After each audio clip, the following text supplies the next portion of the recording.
Isang magandang araw naman po sa inyong lahat mga agaw. Welcome naman po dito sa King Munting Channel. For today's video mga agaw ay update ko lang itong manok ko na nung nakaraang araw ay ginamot ko po dahil po ito ay nananamlay. At ngayon po ay makikita nyo na medyo may kasiglaan na po siya. Yan, di katulad nung una na parang wala po siyang reaction kapag nilapitan ko itong manok na to, at nung binigyan ko siya ng gamot ay parang wala lang sa kanya, naka-steady lang po. At ngayon naman po ay yan, kung makita nyo ay aktibo na po siya. At yun po, dalawang araw ko lang po itong ginamot ng Sunrox na hinaluan ko po ng kalamansi. Yan, so ganyan po yung magandang resulta agaw. Kung makikita nyo po, yan, binabasa na niya yung kanyang mga balahibo. Di katulad nung una na halos wala po talagang reaksyon. Yan, bigyan ko ito ng pagkain ngayon bago ko i-pre-rinse muli at ilagay doon kasama ng kanyang mga kapatid. Saka yung ipot niya agaw ay maganda na, di na katulad ng dati na medyo malabnaw. So ngayon ay okay na po.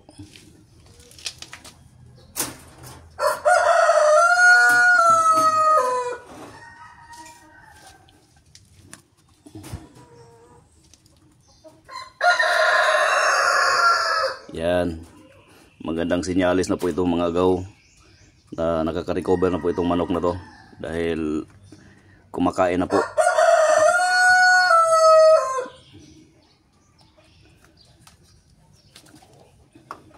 At itong tubig niya agaw ay plain water na lamang yung ibibigay ko. Wala na pong Sunrox at hindi ko na rin po lalagyan ng kalamansi.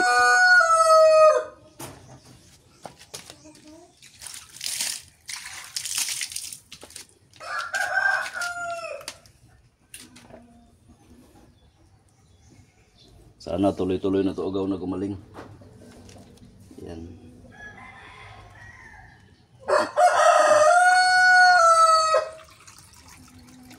Plain water na lang yan bago ko siya ilabas.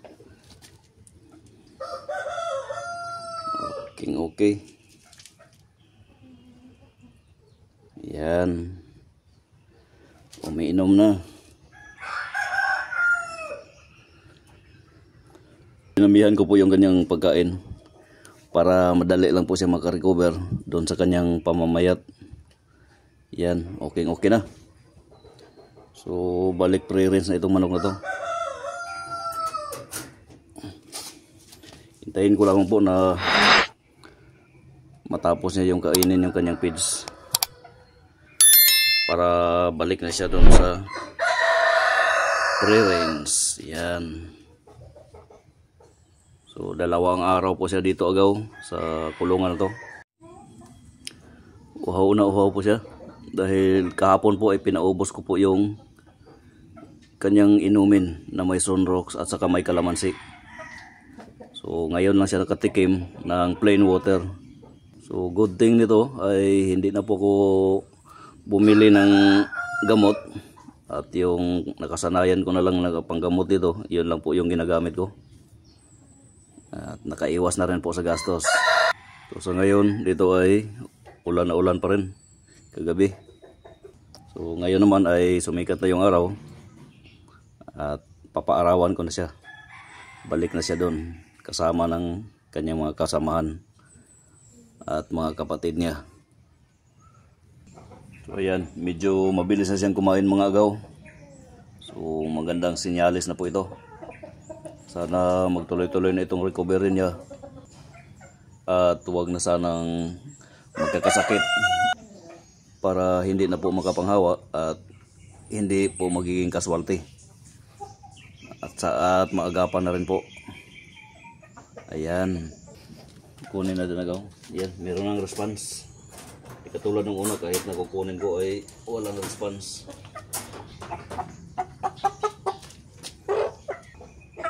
So medyo bumigat-bigat na yung kanyang katawan, pero payat pa rin po.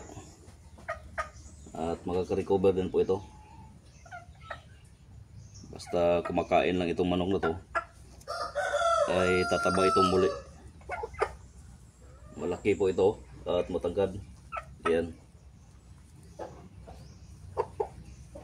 So papakainin ko lang muna dito.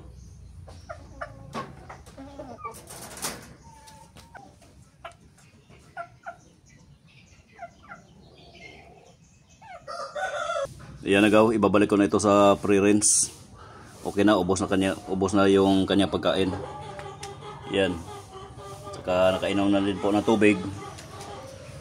At ready for release na itong manok na to. Yan.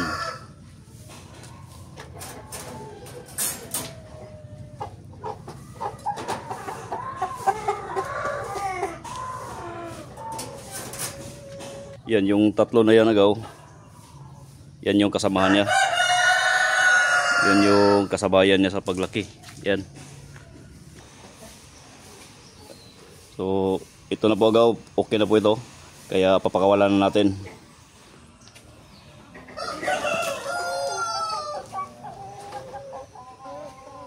Yan na yung kasamahan niya.